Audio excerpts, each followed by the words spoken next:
Hello दोस्तों, मेरे channel पे आपका स्वागत है। और दोस्तों, आज हम बात करेंगे समकोण त्रिभुज के बारे में।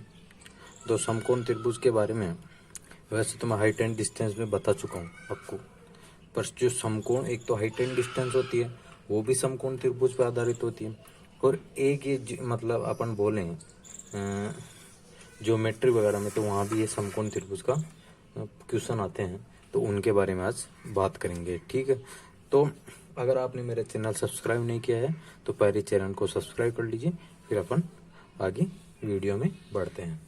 तो चलते हैं दोस्तों, पहले बात करते हैं समकोण त्रिभुज। तो समकोण त्रिभुज में होता क्या है, अगर बात करें तो वो तो नॉर्मली सबको पता होगा। जो एक कोण होता है, ठीक है, एक कोण होता है, हमेशा ध्यान रखिए कि एक कोण होता है वो क्या होता है, 90 डिग्री का होता है हमेशा। क्या, एक कोण हमेशा क्या होगा, 90 डिग्री का होगा एक कोण। बाकी दो कोण हो सकते हैं, 45 डिग्री का, 45 का हो सकता है, 30-60 का हो सकता है, ठीक है। और इसमें 15-30 का भी, मतलब 15 का भी हो सकता है, एक 15 का होगा, ठीक है। तो मतलब कहने का मतलब बात यह है कि अगर आपको देखा जाए यहाँ पे, तो सबसे पहली बात है कि समकोण त्रिभुज का, यहाँ से समकोण त्रिभुज की बात कर रहे हैं तो एक कोण 90 डिग्री का होता है, उसे ही समकोण त्रिभुज कहेंगे, ठीक है। अब बात करें हाइट एंड डिस्टेंस होती है, वो भी क्या होती है, ठीक है, इसी पर ही आधारित होती है, ठीक है। हाइट एंड डिस्टेंस भी इसी पे आधारित होती है। तो देखिए दोस्तों, मैं आपको बता दूं कि अपन बात करेंगे क्वेश्चनों की, मैं बात करूंगा एकदम ट्रिक, मतलब ऐसे मान लो हर क्वेश्चन को 5 सेकेंड के अंदर सोल्व कर लेंगे, ठीक है। तो देखिए करेंगे कैसे। सबसे पहले देखिए पहला क्वेश्चन देखिए। अच्छा, समकोण त्रिभुज में हमेशा एक बात हो रही, ध्यान रखिए आप, ठीक है, कि समकोण त्रिभुज में समकोण त्रिभुजों की बात करें, ठीक है। तो समकोण त्रिभुज में होता क्या है, जैसे अगर समकोण त्रिभुज है तो एक होता है 6, 8 और 10, ठीक है। समकोण त्रिभुज क्यों, आप ये ध्यान रखोगे तो आप क्या है, क्वेश्चन करने में सूत्रों की तरफ जाने की जरूरत नहीं ज़्यादा, ये आपको इन्हीं से याद हो जाएगा, ठीक है। तो ये तो होता है 6, 8, 10, इसके अलावा क्या होता है 13, इसमें 8, 15 और 17, ठीक है। 8, 15, 17 होता है। एक बात करूं 20, 21 और 29, ठीक है, 29, ये थोड़े से अपवाद के रूप में होते हैं, ठीक है। ये तीन ऐसे हैं अपवाद के रूप में थे। बाकी अधिकतर जो क्वेश्चन आए हैं, एसएससी हो चाहे रेलवे हो, उनमें जो दो क्वेश्चन है 6, 8, 10 और 8, 15, 17, इनके क्वेश्चन सबसे ज्यादा पूछे जाते हैं, ठीक है। बाकी एक यहाँ देखिए सबसे पहले कि एक होता है 5, देखो सबसे छोटा 3, 4, 5, ठीक है। 5, 12, 13, 7, 24, 25, ये सभी क्या होते हैं, समकोण त्रिभुज के भुजाओं के मान होते हैं, ठीक है। तो यहाँ देखिए होता क्या है, विषम संख्या, पहली संख्या क्या होती है, विषम होती है, आपको याद करने की जरूरत है, मैं ऐसे बता रहा हूँ, ठीक है। तो विषम संख्या होगी, देखिए देखिए 3 विषम है, 5 विषम है, 7 विषम है, इसके आगे 9 विषम आएगा, 11 विषम आएगा। तो इनका स्क्वायर को ऐसे तोड़ना है, इनके स्क्वायर को कैसे तोड़ना है, कंटिन्यू। कंटिन्यू का मतलब जैसे यहाँ देखिए 3 का स्क्वायर कितना हुआ 9, और 9 को ऐसे तोड़ो 4 और 5 में, कहने का मतलब लगातार कंटिन्यू संख्याओं में। 5 का स्क्वायर कितना हो जाएगा 25, ठीक है। 5 का स्क्वायर कितना हो गया 25, 25 को देखो 12, शुरू करनी है छोटी संख्या से, छोटी फिर बाद में बड़ी, तो 12 और 13 का योग कितना होगा 25, ठीक है। यहाँ देखिए 7 का जो स्क्वायर होता है वो कितना होता है 49, ठीक है। तो पहले छोटी संख्या फिर बाद में बड़ी संख्या, देखिए 24 और 25, ठीक है। यहाँ तक आपने बात कर ली। इसके आगे अगर आता है तो अपन बात करें तो इसमें हो जाएगा क्या, अगला जैसे बात करूं मैं इसमें, तो हो जाएगा 9 का स्क्वायर कितना होगा 81, और 40 और 41 में टूट जाएगा, कहने का मतलब 9, 40 और 41, ये भी समकोण त्रिभुज का मान होगा, ठीक है, भुजाओं के मान होंगे। यहाँ जो सबसे बड़ी भुजा है देखिए, ये हमेशा क्या होगी, ये कर्ण का काम करेगी, हमेशा ये हमेशा क्या काम करती है, कर्ण का काम करेगी, ठीक है। अब मैं बात करूं जो क्षेत्रफल निकलता है इनका, ठीक है, अगर किसी समकोण त्रिभुज की क्षेत्रफल की बात करूं मैं, ठीक है, वो क्षेत्रफल निकलता है हमेशा दोनों छोटी भुजाएं, मतलब आधार इंटू लंब, या ऊंचाई भी बोल सकते हैं, ठीक है, इसको लंब या ऊंचाई भी बोल सकते हैं, क्योंकि समबाहु त्रिभुज में जो लंब है वो ऊंचाई का भी काम करता है, ठीक है। तो यहाँ क्या होगा, जो दोनों छोटी भुजाएं हैं, चाहे ये हो, 7 चॉइस ले लो, ये हो चाहे ये हो, ठीक है।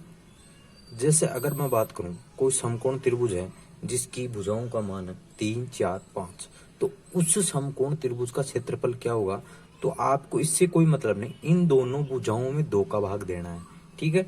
इन दोनों भुजाओं के गुणा में 2 का भाग देना है। तो सबसे पहले छोटी संख्या इसी में भाग दे लो आप 2 का, ठीक है। तो यहाँ भाग 4 में 2 का भाग दोगे तो कितना आ जाएगा, 2, और 3 दूनी 6, ठीक है। तो इसका क्षेत्रफल क्या हो जाएगा, अगर 3, 4, 5 वाला त्रिभुज आता है, उसका क्षेत्रफल क्या हो जाएगा 6, ठीक है। उसका क्षेत्रफल क्या हो जाएगा 6, ठीक है। अगर सेमी में दिया हुआ है तो वर्ग सेंटीमीटर, ठीक है। तो जो भी दिया हुआ है तो उसमें सेंटीमीटर स्क्वायर में आपका आ जाएगा, ठीक है। अब इसके बाद देखिए, क्योंकि मैं आपको ये बता रहा हूँ, कोशिश ये कर रहा हूँ कि जो आगे क्वेश्चन आए उसमें आपको ज्यादा मतलब थोड़ा दिमाग नहीं खपाना पड़े, इसलिए मतलब एकदम इजी, कोई सूत्र उत्तर नहीं लगाना अपने को, बिना सूत्र के सब कुछ करना है, ठीक है। तो यहाँ क्या करेंगे, वही 2 का भाग, छोटी 2 संख्याओं से हमेशा समकोण त्रिभुज का क्षेत्रफल निकलता है। छोटी 2 संख्याएं कौन सी, सबसे बड़ी संख्या आपको पता है समकोण त्रिभुज में कर्ण होती है, ठीक है। कौन सी संख्या होती है, कर्ण हमेशा सबसे बड़ी होती है। तो छोटी संख्या क्या हो जाएगी, आधार इंटू लंब या आधार इंटू ऊंचाई, ठीक है।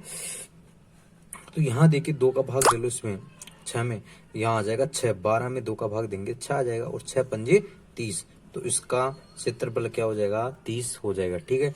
ऐसे ही इसका क्या होगा, इसमें 24 में भाग दे लो डायरेक्ट 2 का, वैसे भी कर सकते हो आप, 7 इंटू 24 करके फिर बटा 2 का भाग दोगे तो उससे कोई फर्क नहीं पड़ने वाला, पर डायरेक्ट करना है तो आप ऐसे दे के देखो कि 7, ठीक है, में जाएगा नहीं 2 का भाग, इसमें जा रहा है 2 का भाग, तो ये 2 का भाग जाएगा 24 में, तो कितना बच गया 12, और 12 स्तंभ 84, ठीक है। 12 स्तंभ 84 क्या हो जाएगा, क्षेत्रफल हो जाएगा, ठीक है। तो ऐसे ही अपन सभी क्वेश्चनों को हल करने वाले हैं, ठीक है। अब पहले क्वेश्चन की बात करें, ये बोल रहा कि कर्ण की लंबाई क्या है 10 सेमी हो तो उसका क्षेत्रफल क्या होगा, ठीक है।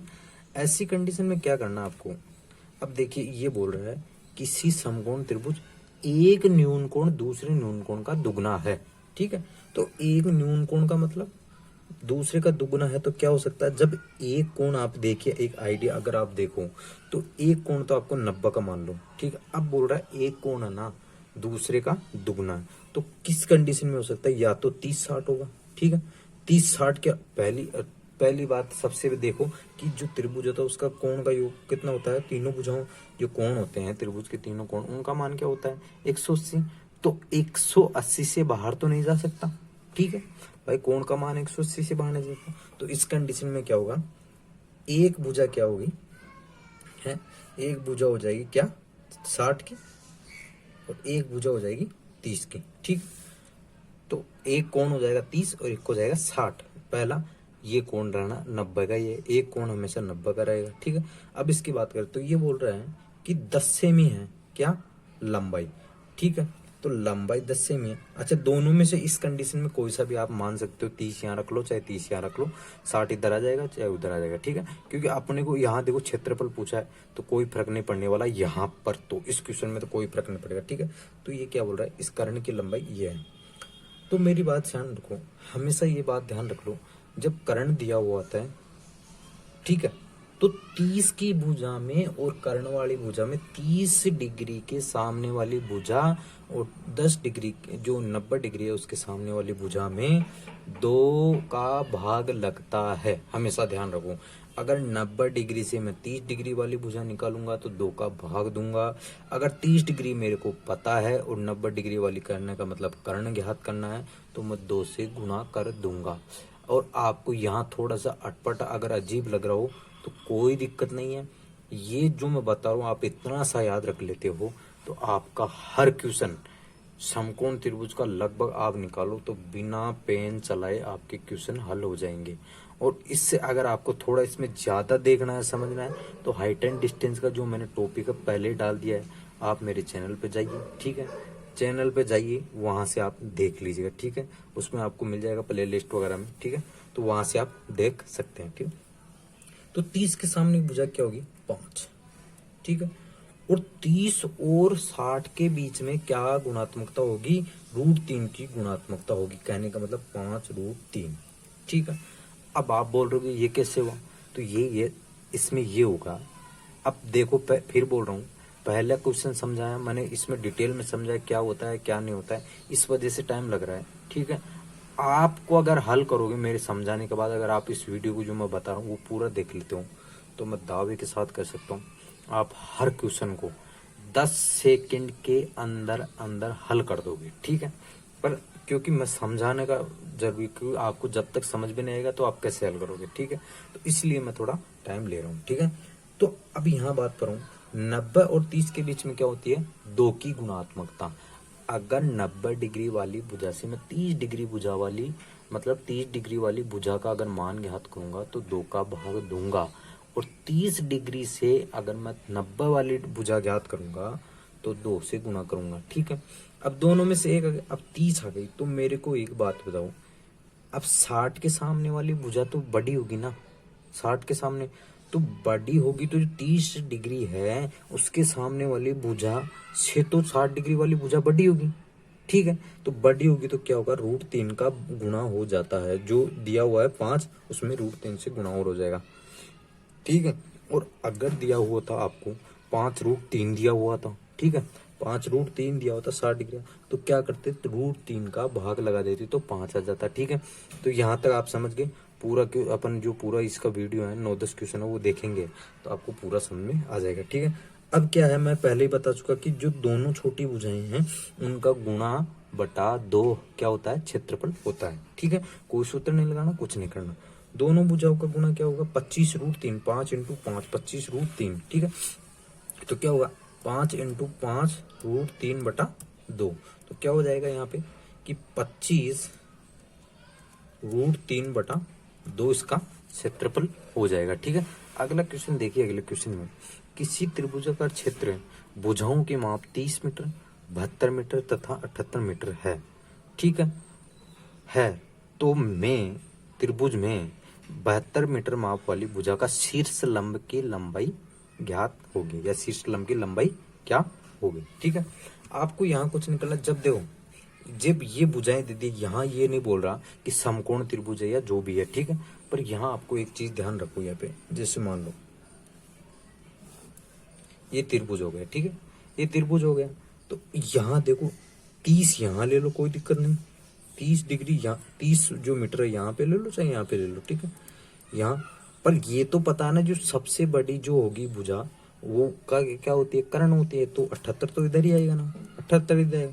अब एक बार इसमें ये देखो, क्यों प्रैक्टिस, गणित हमेशा ध्यान रखना प्रैक्टिस मांगती है, प्रैक्टिस जितनी ज्यादा होगी क्वेश्चन में उतना ही कम समय लगता है, ठीक है।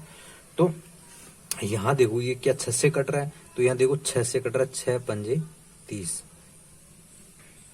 ठीक है, 6 पंजे 30 और 6 6 36 7 42 6 48, तो ये कितना बार आएगा? 12 बार, ठीक है। 6 से काटोगे तो ये कितने बार चला जाएगा? 12 बार, और 6 से इसका भाग दोगे चला जाएगा 13 बार। तो यहाँ देखिए ना, 5 12 13, देखो क्या है? समकोण त्रिभुज है, ठीक है। 5 12 13, यहाँ देखो 5 12 13। अब देखो गुणात्मकता फिक्स होगी, अगर 5 × 6, 12 × 6, 12 6 की 72, 13 × 6, 13 6 की 78, कहने का मतलब क्या है? 6 की गुणात्मकता है, तो ये क्या हुआ? समकोण त्रिभुज है, ठीक है।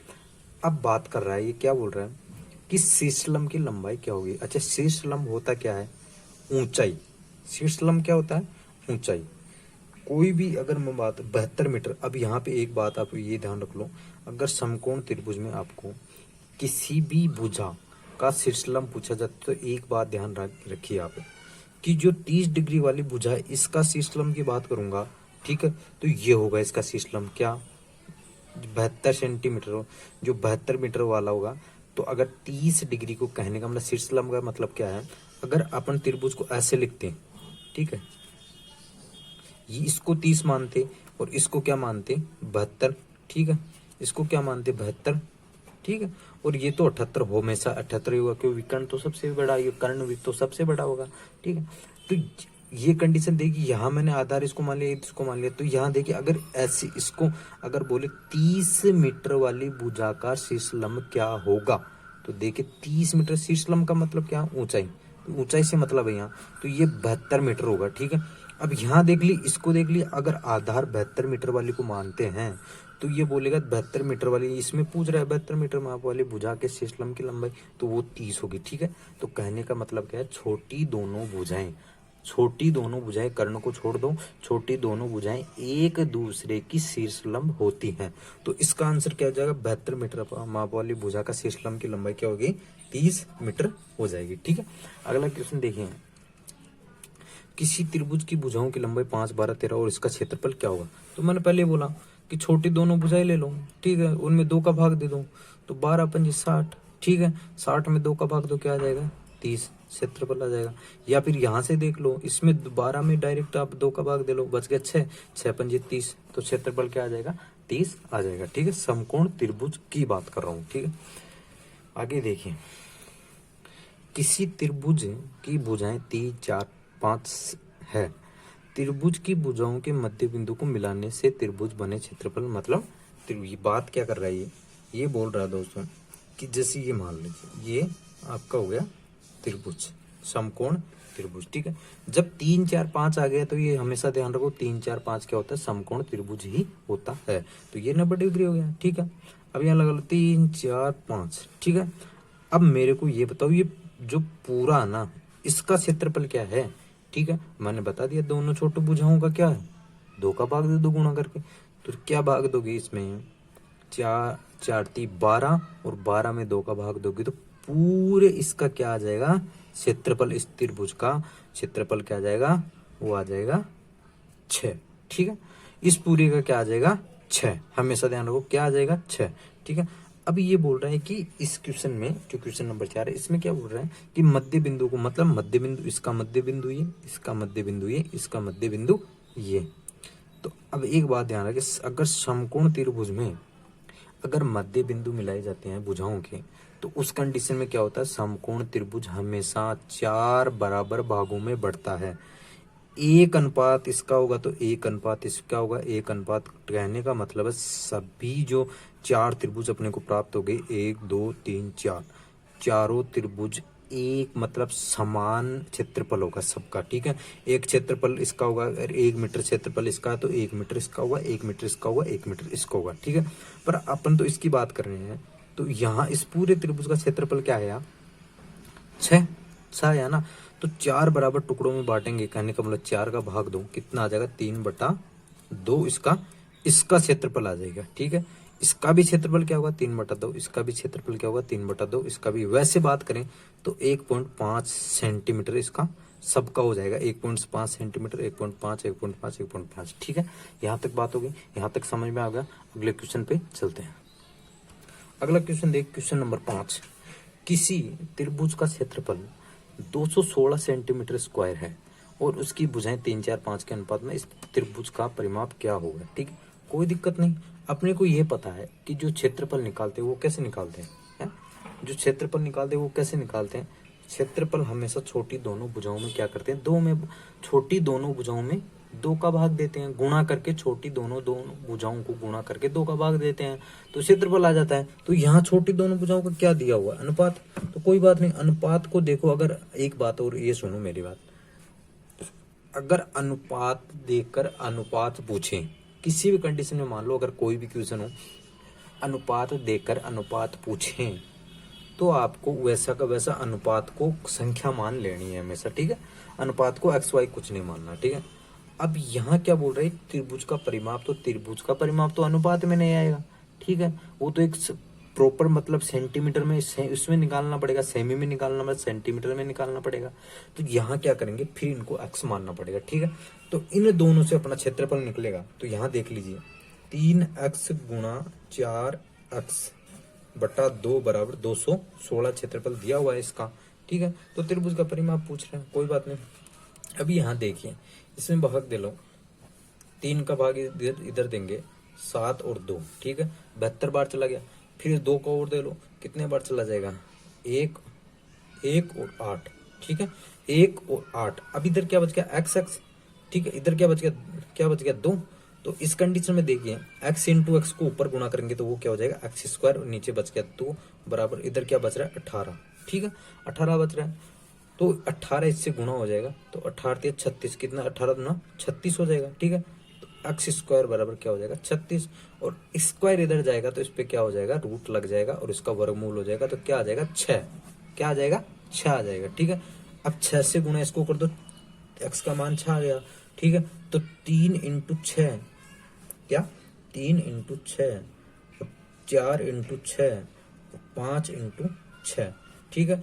तो कितना होगा 36 18, 6 चौका 24 और 6 पंजे 30, ठीक है, 6 पंजे 30। तो इनका क्षेत्रफल कितना हो जाएगा, ये वर्ग परिमाप की बात करें तो इन भुजाओं का योग ही परिमाप, क्योंकि परिमाप किसे कहते हैं, जो भी अगर वर्ग मान लो, त्रिभुज मान लो, समबाहु मान लो, उसकी जो भुजाओं का योग होता है, जो अगर समबाहु की बात करूं तो समबाहु त्रिभुज की बात करूंगा तीनों भुजाओं का योग, वर्ग की बात करूंगा तो वर्ग की चारों भुजाओं का योग, ठीक है। आयत की बात करूंगा आयत की चारों भुजाओं का योग, वही परिमाप होता है, ठीक है। आयत का परिमाप किसे परिधि जो होती है वही आयत का परिमाप होती है, ठीक है। तो यहाँ ये कितना हो जाएगा, ये हो जाएगा 72, तो 72 सेंटीमीटर क्या होगा इसका परिमाप हो जाएगा, ठीक है। अगला क्वेश्चन देखिए, 2√3 सेमी भुजा वाले समषष्टभुज का क्षेत्रफल कितना होगा। यहाँ ये समकोण त्रिभुज नहीं है, समषष्टभुज, समषष्टभुज का मतलब यहाँ पे है कि समबाहु त्रिभुज, ठीक है। और समबाहु त्रिभुज में क्या होता है, जो तीनों भुजाएं होती है उसका मान क्या होता है, तीनों भुजाओं का मान समान होता है, ठीक है। अगर एक भुजा 2√3 है तो त्रिभुज जो समबाहु त्रिभुज होता है, समबाहु त्रिभुज मैंने पढ़ा दिया है वो देख लेना एक बार, ठीक है। तो उसमें क्या होता है, वो भी मतलब समान भुजाएं होती है। देखिए तो इसको कैसे करेंगे, समबाहु त्रिभुज को आपको पता होना चाहिए कि √3/4 इंटू भुजा स्क्वायर क्या होता है, क्षेत्रफल होता है, क्षेत्रफल का सूत्र होता है।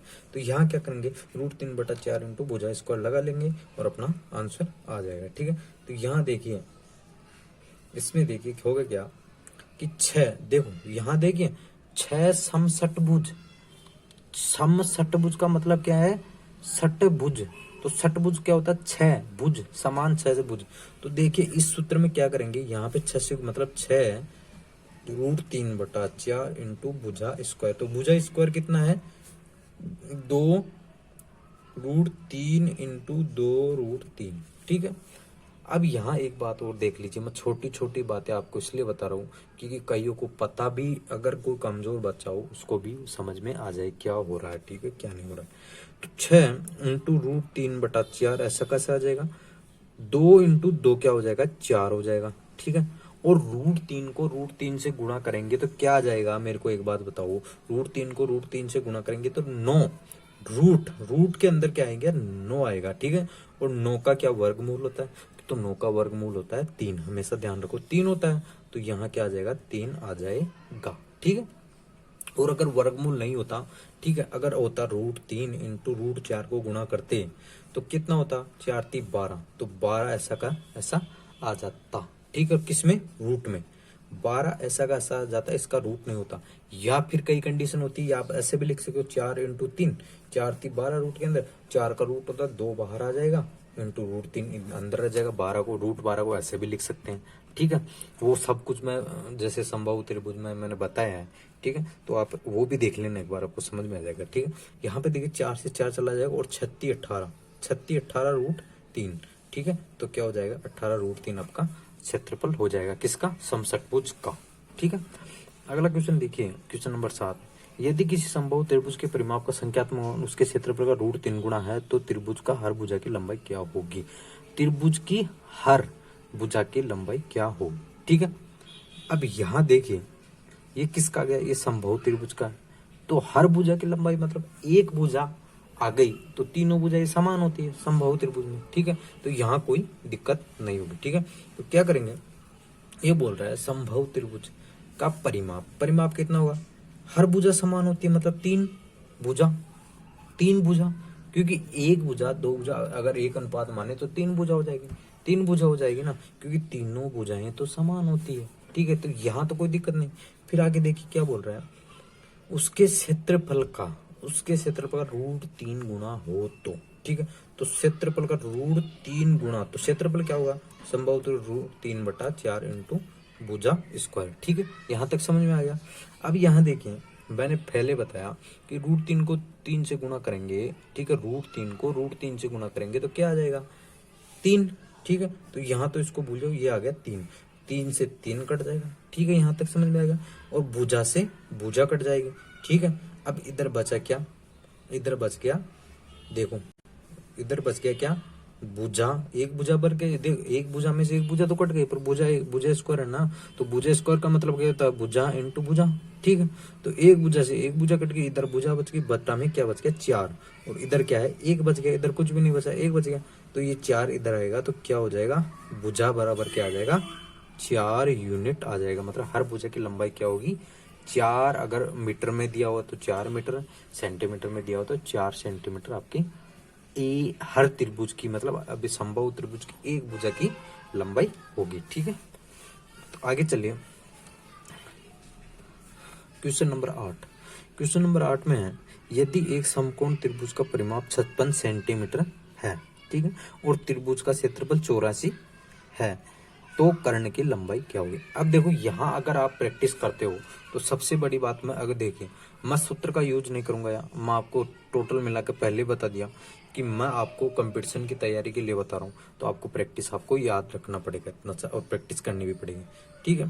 तो आप खुद देखिए ना, समकोण त्रिभुज आ रहा तो हमेशा आप ध्यान रखिए ना कि क्या होगा, समकोण त्रिभुज में तो कुछ गिनती के तो दो होते हैं, ठीक है, अपने को पता है। तो इसका क्या होगा, आप एक बार पता है आपको, यहाँ देखो ना, 12×84, ठीक है, 12×84 मतलब 7×12, ठीक है, 7×12। तो ये भी पता होगा कि क्षेत्रफल कब निकालते हैं हम, छोटी भुजा इंटू बड़ी भुजा, ठीक है, छोटी भुजा इंटू बड़ी, मतलब दोनों छोटी भुजाओं में गुणा करने के बाद 2 का भाग देते हैं, तो क्या होता है, समकोण त्रिभुज का क्षेत्रफल प्राप्त होता है। तो मेरे को बात बताओ यहाँ, अच्छा, जो छोटी भुजा होती है हमेशा उसमें भाग 2 का जाता ही नहीं है, तो 7 तो ऐसा कैसा आ गया, ठीक है। तो 12×7 कितना होगा, 12×84, ठीक है।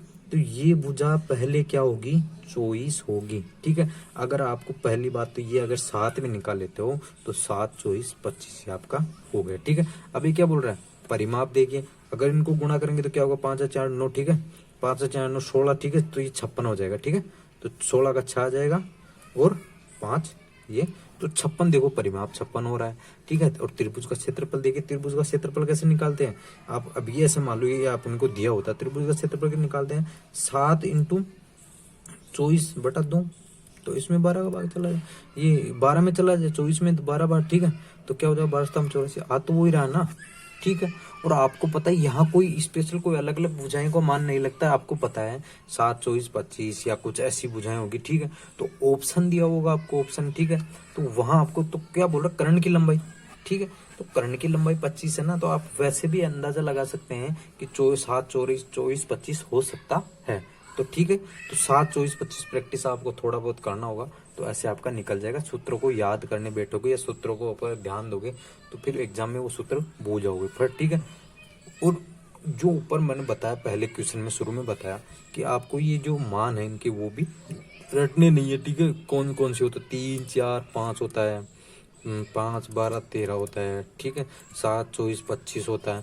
तो ये समकोण त्रिभुज के मान है, इनमें भुजाओं के मान है, ठीक है। तो इनमें कोई कंफ्यूजन नहीं होना चाहिए आपको, ठीक है। अगला क्वेश्चन देखिए, क्वेश्चन नंबर 9। यहाँ देखिए, यदि 12 सेमी आधार वाले एक त्रिभुज का क्षेत्रफल 12 सेमी भुजा वाले वर्ग के क्षेत्रफल के बराबर है, तो उसका शीर्ष त्रिभुज का शीर्षस्थ क्या हो गया, शीर्ष लंब क्या होगा, ठीक है। अब पहली बात ये देखिए कि ये क्या बोल रहा है, 12 सेमी भुजा वाले एक त्रिभुज का क्षेत्रफल कितना है, 12 सेमी भुजा वाले वर्ग के क्षेत्रफल के बराबर। तो मेरे को एक बताइए, अगर वर्ग का क्षेत्रफल कैसे निकालते हैं, भुजा का स्क्वायर करते हैं, ठीक है, भुजा का स्क्वायर करते हैं। यहाँ एक भुजा दे रखी है कि वर्ग क्या होता है, जिसकी चारों भुजाएं समान हो। वर्ग क्या होता है, जिसकी चारों भुजाएं क्या होती है, समान होती है, ठीक है, जिसकी क्या होगी, चारों भुजाएं समान होगी। तो ये भी 12 होगी, ये भी 12 होगी, ये भी 12 होगी, 12 ये भी होगी, ठीक है। तो त्रिभुज का जो वर्ग है, वर्ग का क्षेत्रफल निकालेंगे तो वो कैसे निकालेंगे, वर्ग का क्षेत्रफल का भुजा स्क्वायर मतलब 12 × 12, कितने के बराबर हो गया, 144 के बराबर। ठीक है, 144 आ गया ना। तो 144 में ये पूछ के आ रहा है त्रिभुज का शीर्षस्थ, तो कुछ नहीं करना, बस इतना सा ध्यान रखो, 1/2। ठीक है, 1/2 दिया हुआ क्या है आपके पास, 12 सेमी आधार, मतलब आधार। ठीक है, तो क्या हो गया, देखिए नॉर्मल त्रिभुज का जो सूत्र होता है वो यही तो होता है, 1/2 आधार इंटू ऊंचाई, आधार इंटू शीर्ष लंब। ठीक है, तो ये शीर्ष लंब भी तो ऊंचाई हुई। ठीक है, ये क्या अपने को पता नहीं है। ठीक है, शीर्ष लंब लिख लो या कुछ भी लिख लो यहाँ पे, तो ये शीर्ष लंब अपने को पता नहीं है। बराबर क्या है, इसका टोटल का क्षेत्रफल क्या है, 144 है। 144 देखो, इसमें 12 बार चला जाएगा, 12 और 12 दूना 24, इससे गुणा होगा तो शीर्ष लंब क्या आ जाएगा, इधर शीर्ष लंब आ जाएगा, शीर्ष लंब आ जाएगा 24। ठीक है, तो शीर्ष लंब इसमें क्या आ जाएगा, 24 आ जाएगा। तो थैंक यू दोस्तों, आज की वीडियो में इतनी। आपको मेरा वीडियो पसंद आया होगा, और मैं जहाँ तक पूरी कोशिश करूँगा आपको सबको, मतलब जो भी अगर जिसको कमज़ोर है कोई बच्चा, उसको भी पूरी समझाने की कोशिश कर रहा हूँ। ठीक है, और मैं ऐसे ही एनटीपीसी, ग्रुप डी वगैरह एसएससी सबके लिए मैं जो मैथ पढ़ा रहा हूँ। ठीक है, और मैं कोशिश यही कर रहा हूँ कि अधिकतर क्वेश्चन आपको बिना सूत्रों के बताया जाए, ट्रिक से। ठीक है, तो थैंक यू दोस्तों, आज की वीडियो में इतना ही। अगर आपने मेरा चैनल सब्सक्राइब नहीं कर रखा तो मेरा चैनल सब्सक्राइब कर लीजिए, जिससे आपको लेटेस्ट वीडियो की नोटिफिकेशन मिल सके। थैंक यू दोस्तों।